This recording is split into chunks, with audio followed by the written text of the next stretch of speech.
ರಾಘವನ ಆರೈಕೆಯಿಂದ ಹಸು ಕೆಲವೇ ದಿನಗಳಲ್ಲಿ ಸಂಪೂರ್ಣ ಗುಣಮುಖವಾಯಿತು.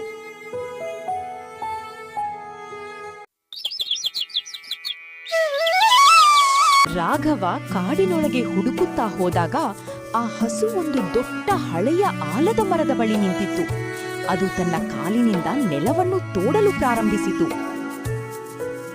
ಅಯ್ಯೋ, ಏನ್ ಮಾಡ್ತಿದ್ಯಾ ನೀನು? ಇಲ್ಲೇಕ್ ನಿಂತಿದ್ಯಾ? ಬಾ, ಮನೆಗ್ ಹೋಗೋಣ.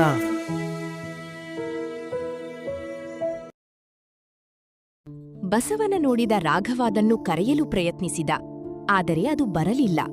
ಮತ್ತೆ ಕಾಲಿನಿಂದ ಅದು ಅಗಯಲು ಪ್ರಾರಂಭಿಸಿತು. ಅದು ತನಗೆ ಏನೋ ಹೇಳಲು ಪ್ರಯತ್ನಿಸುತ್ತಿರುವಂತೆ ಅವನಿಗೆ ಭಾಸವಾಯಿತು. ಹಾಗೆ ಅವನೂ ಕೂಡ ಆ ಜಾಗವನ್ನು ಅಗೆಯಲು ಪ್ರಾರಂಭಿಸಿದ. ಈ ಕಥೆಯನ್ನು ಪೂರ್ತಿ ನೋಡಬೇಕಾದ್ರೆ ಕೆಳಗಿನ ವಿಡಿಯೋ ಲಿಂಕ್ ಅನ್ನು ಕ್ಲಿಕ್ ಮಾಡಿ ಫುಲ್ ವಿಡಿಯೋ ನೋಡಿ.